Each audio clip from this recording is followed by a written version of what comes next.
Sud Radio, les routes de l'été, 10h midi, Vincent Ferniaud.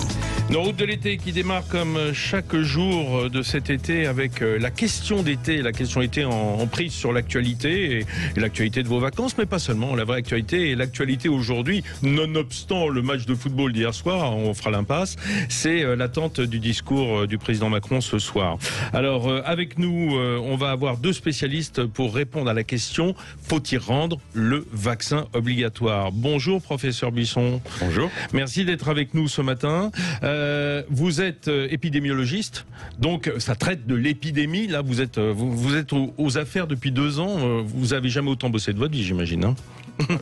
Disons que c'est un rythme soutenu. Oui, un rythme soutenu, on s'en doute bien, hein, parce que ça intéresse tout le monde. Et puis au téléphone, pour répondre à certaines de nos questions, le docteur Jean-Paul Hamon, médecin généraliste et aussi président d'honneur des... Alors attendez, je ne sais plus comment ça s'appelle, Éléonore, vous... De la Fédération des médecins de France. La Fédération des médecins de France, voilà. Ouais, au moins c'est clair. Bonjour Jean-Paul, vous allez bien? Bonjour, ça va pas mal. Merci d'être avec nous ce matin. Alors, avant tout, et en quelques mots, professeur Buisson, où est-ce qu'on en est? Parce qu'on entend tellement de choses, tellement d'infos contradictoires. Comment est-ce qu'on juge l'épidémie aujourd'hui? Où est-ce qu'on en est? Aujourd'hui, on est dans une phase de recrudescence de l'épidémie, après une descente régulière qui laissait espérer finalement un été sans problème. On a depuis 15 jours une inflexion de la courbe épidémique, donc qui remonte. On était passé sous les 2000, maintenant on a redépassé les 5000 cas par jour. Et on parle de chiffres inquiétants au mois d'août et à la rentrée, hein. De toute façon, rien n'indique que ça va s'arrêter. Ça va baisser, ouais.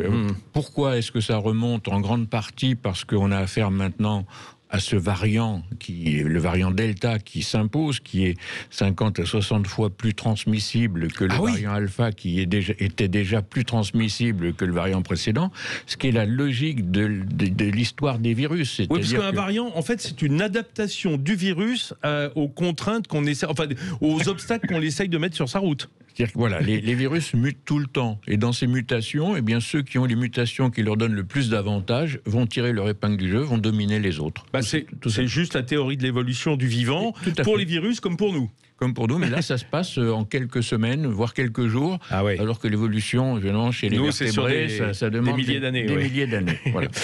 Jean-Paul Hamon, je vous ai demandé d'être avec nous parce que vous êtes au contact de votre patientèle tous les jours. On sent que la question, aujourd'hui, et peut-être la seule réponse que peut apporter le président Macron, c'est autour de la vaccination. Vous, votre opinion, c'est quoi ? Je pense comme lui. Je pense qu'il faut effectivement vacciner les gens, convaincre les réfractaires à la vaccination, et puis surtout accéder aux personnes qui sont encore en difficulté pour se faire vacciner.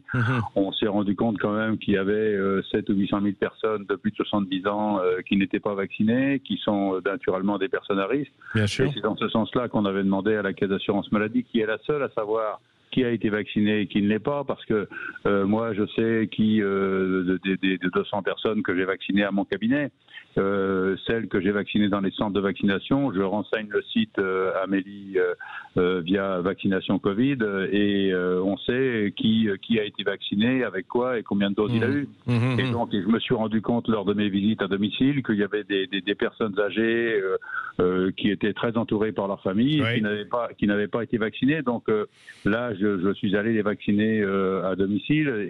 Mais comme praticien, ça doit vous effarer, vous, en fait. Pardon ? Ça doit vous effarer, comme praticien, de voir des gens qui sont vraiment à risque et qui ont des réticences à se faire vacciner. C'est-à-dire effaré non, mais on réalise les difficultés qu'ont les familles à emmener les gens sur place. Alors la Caisse d'assurance maladie rembourse les bons de transport en ambulance. Encore faudrait-il que les familles nous sollicitent pour qu'on fasse ces bons de transport. Professeur Buisson, est-ce qu'aujourd'hui, la vaccination, on a connu des mesures, évidemment, dans la plus contraignante était le confinement, qui était une façon de séparer les gens, de les empêcher d'avoir des relations. Est-ce que la vaccination aujourd'hui est la seule arme dans le dispositif dont Macron peut se prévaloir ? Non, ce n'est pas la seule, mais c'est l'arme principale. C'est-à-dire, bien entendu, ce qu'on appelle les mesures barrières, qu'on a très largement détaillées, le masque, etc., restent d'actualité. Il faut continuer d'observer ces mesures qui visent à empêcher la transmission du virus de personne à personne. Mais si on veut sortir de l'épidémie, on ne peut pas faire l'abstraction du vaccin. Seule la vaccination nous permettra d'en sortir, à condition d'obtenir ce qu'on appelle l'immunité collective, c'est-à-dire de vacciner la quasi-totalité de la population. Oui, mais professeur Bisson, excusez-moi, mais lorsqu'on regarde la situation, lorsqu'on regarde le pays qui nous entoure, mais c'est valable pour tous les pays qui sont touchés par cette pandémie, on a l'impression que quand on a rouvert les restaurants, quand on a pu retrouver une certaine liberté dans les salles de spectacle, dans les lieux de sociabilité, tout le monde a agi comme si c'était fini. Oui, c'est vrai, c'est déjà produit l'an dernier à la même époque. C'est le début des vacances et les gens pensent ça va mieux. Effectivement, à la même époque, l'année dernière, au mois de mai, on avait déconfiné parce que finalement, l'épidémie se calmait et on pouvait espérer qu'elle ne se repartirait pas. Donc tout le monde a pensé à ses vacances, on a enlevé les masques, on a repris une vie agréable, ce qui est tout à fait naturel. Mais c'était avant le variant Delta en plus. Bien avant, c'était méconnaître le fait que le virus circulait toujours, comme c'est le cas maintenant. Et encore là, cette année, la reprise est beaucoup plus précoce qu'elle l'était l'an dernier. Donc effectivement, on a peut-être trop tôt fait comprendre aux gens que c'était fini, ce qui était une erreur. Il fallait leur dire relâchez-vous. Enfin, pourtant, ça a été quand même assez progressif, le déconfinement. Il s'est fait en 3 étapes au mois de juin.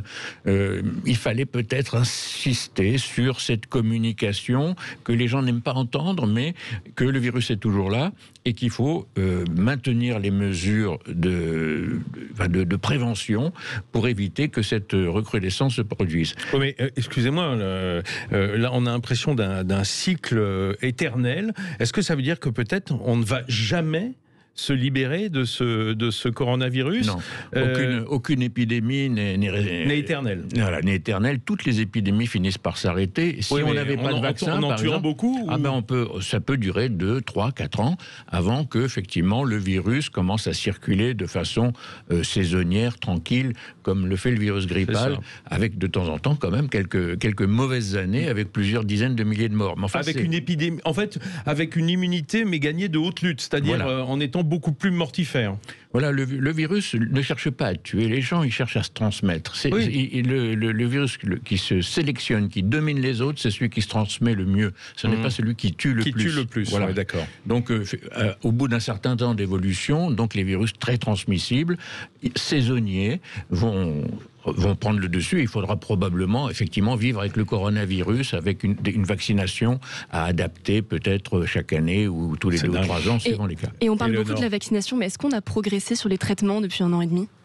Alors, on a progressé, oui, beaucoup progressé sur les traitements, mais je crois que là où les plus grands progrès ont été réalisés, c'est dans le traitement des formes sérieuses, des formes graves, des formes hospitalisées. Là où on n'a pas encore de traitement, on est encore très démunis, c'est pour traiter les formes débutantes. C'est-à-dire pour enrayer la maladie, en fait. On a quelques moyens, notamment les mélanges d'anticorps monoclonaux, mais qui sont très chers et que l'on réserve aux personnes à haut risque.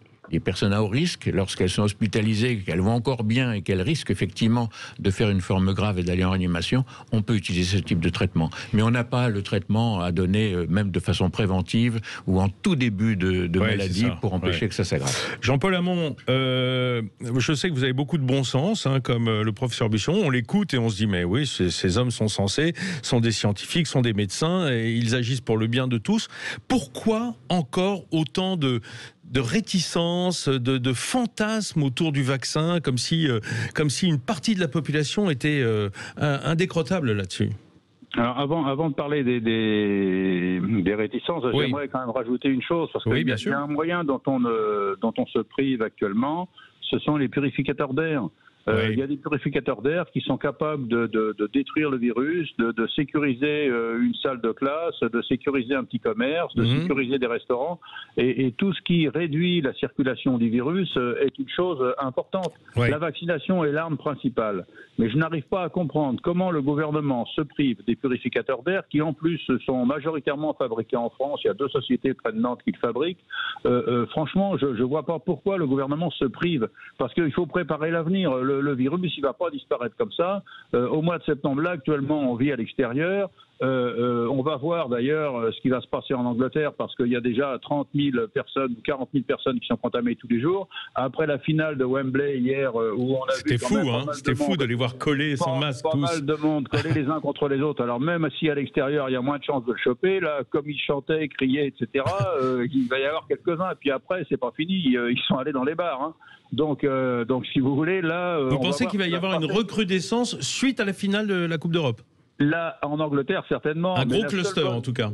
La seule bonne nouvelle de l'élimination précoce de la France, c'est qu'on n'ait pas été obligé d'aller jouer à Saint-Pétersbourg. Ah, c'est bien. Parce qu'à Saint-Pétersbourg, il y a des Finlandais qui ont joué à Saint-Pétersbourg et les supporters finlandais ont ramené le virus en Finlande. Donc, si vous voulez, là, il y a quand même pas mal...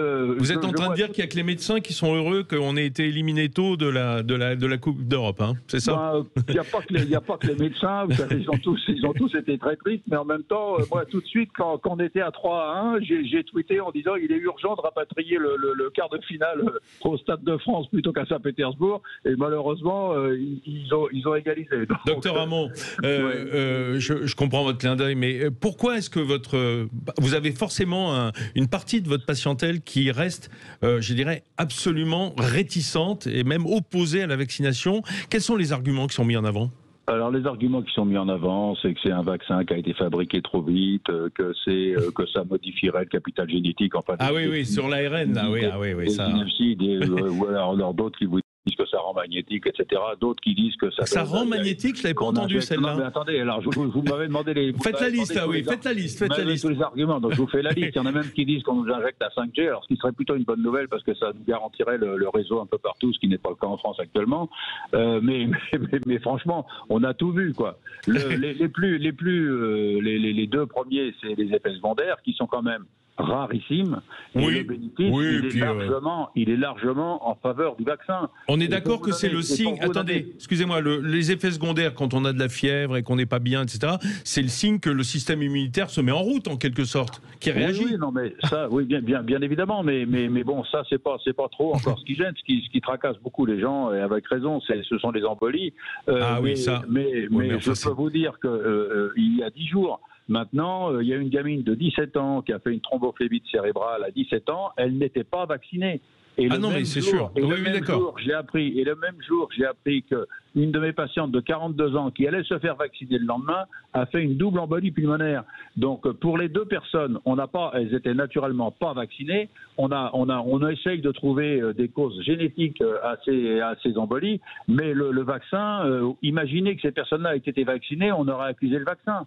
Donc c'est le même cas, on se retrouve avec le vaccin avec des effets secondaires dont on n'est pas certain que ce soit le vaccin qui les ait déclenchés, et les 2 cas de thrombose là sont significatifs. Moi, en 49 ans d'exercice, je n'avais jamais vu une thrombophlébite cérébrale, vous entendez, chez une gamine de 17 ans. Et donc là, on voit bien que ce sont des pathologies rares, on accuse le vaccin, mais on a quand même vacciné plusieurs centaines de millions de personnes maintenant, et on n'a pas assisté à des catastrophes. À une hécatombe, non, effectivement. Et donc il faut absolument se vacciner. Et puis, quant à la modification du capital génétique, on a expliqué 100 fois que l'ARN messager était tellement fragile qu'on a été obligé de l'associer à une molécule lipidique pour qu'il puisse résister le temps que l'immunité se mette en place.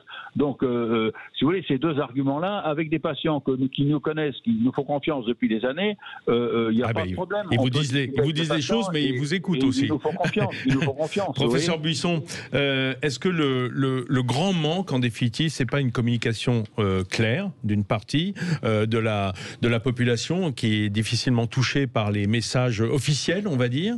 Et est-ce que cette réticence, elle n'est pas politique simplement? Est-ce que c'est pas en fait une défiance contre l'autorité, qu'elle soit médicale ou simplement l'autorité de l'État? Sûrement, oui. Je pense que la communication a été sans doute... Il y en a eu de la communication, mais oui, il y a eu de la cacophonie aussi, ce qui fait que les gens croient ce qu'ils ont envie de croire et racontent ce qu'ils ont envie de raconter, mais ça, on n'y peut rien.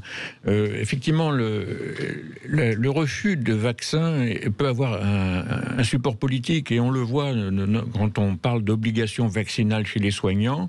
On s'aperçoit que ceux qui s'opposent à la vaccination, ceux qui ne sont toujours pas vaccinés, ce sont plutôt les soignants les moins diplômés et ceux qui sont les plus ouverts à des rumeurs, etc., et qui utilisent ce moyen de dire non pour s'exprimer, parce qu'effectivement, ils ont travaillé comme des malades, et souvent ils en ont été malades depuis 1 an et demi, ils ont été pressurés, ils ont fait des heures supplémentaires, ils n'avaient pas les moyens de se protéger au début, ils ont eu des tas de raisons de râler, de protester, et ils ont fait le boulot. Ils ont fait le job, et puis maintenant, on leur dit, maintenant vous allez vous vacciner, c'est obligatoire. Donc ceux qui croient au vaccin, bon, bien sûr, sont déjà vaccinés, mais ceux qui ont envie de râler, voilà, ils utilisent ce moyen, parce que pour une fois, on peut leur permettre de dire non, et bien ils disent non. Alors, je crois qu'effectivement, maintenant, dans cette situation-là, il ne faut plus traîner, il faut rendre la vaccination obligatoire pour les soignants et beaucoup plus largement pour les Français. Merci beaucoup, professeur Buisson. Merci, docteur Hamon. On vous donne rendez-vous, évidemment, ce soir, à 20h, pour écouter les mesures qui vont être prises, prônées par le président de la République. Et puis, on en reparlera certainement au cours de l'été, dans les routes de l'été. On n'en a pas fini, malheureusement, avec le Covid. Et on en reparlera, c'est certain.